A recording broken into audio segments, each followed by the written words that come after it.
a lot of liquefied petroleum gas from the United States in November.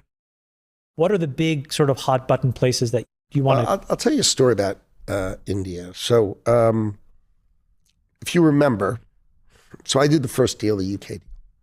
And we told the UK that they had to get it done by 2 Fridays from now. That was the date. That the train was going to leave the station by 2 Fridays, because I have a lot of other countries doing things, and if someone else is first, they're first. And President Trump does deals like a staircase. First stair gets the best deal. You can't get the best deal after the first guy went. Everyone says, I want the UK deal. I want the UK deal. The answer is no, they were first. They took the chance. They moved quickest. They're first. Second, up a stair. So that sets the floor. Right. And then the next one's got to be higher. And then the next one higher. And then the next one higher. The next one higher. So he does things that way, because that way it incents you to come quickly to the table. Right. Right. You could have 3 countries who are the second deal. They all get done at the same time. Right. But if you want to wait and see how it goes, that's at your risk. So he does the UK deal, and they had to get it done by Friday. And Thursday afternoon, Keir Starmer's on the phone, the president. They do their deal Wednesday night, and on Thursday we have a press conference and we announce it. Okay. So everybody asked the president, who do you think is next? And if you look back at the time, he talks about a variety of countries, but he names India a couple of times publicly. It's not like a big secret. And we were talking India, and we told India you had 3 Fridays.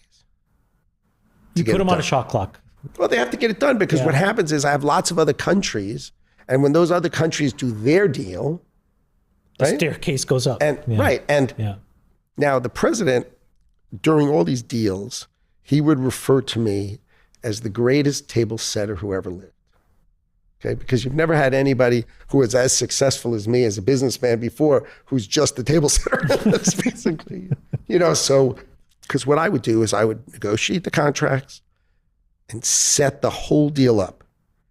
But let's be clear, it's his deal. Yeah. Okay, he's the closer, he does the deal. So I said, you got to have Modi, it's all set up. You have to have Modi call the president. And they were uncomfortable doing it. So Modi didn't call.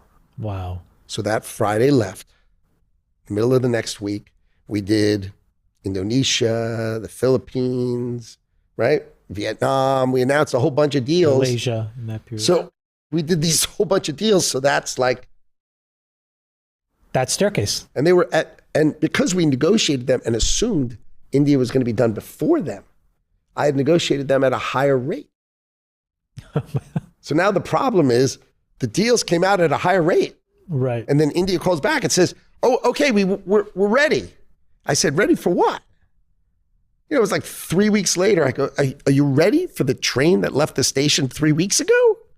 So what happened is they just, sometimes there's that seesaw, and people are on just the wrong side of the seesaw. When I was young in business, and I was a trader. So one of my first jobs was as a trader. And when I would start on the wrong side of the seesaw, I'd buy and it would go down. And then I'd sell, it would go up, and then I'd buy, it would go down. And sell. Like when you're on the right side of the seesaw, you can't lose. Yeah. You buy, it goes up, and then you sell it, it goes down, and you buy, it goes up, and you sell, it goes down, and you feel like you're the king. Yeah. But when you're on the wrong side of the seesaw, what I used to do is I used to put the phone down. I used to go in the bathroom, fill a bucket with water, take a rag, and I would wash the plants in the office, because it was much cheaper than me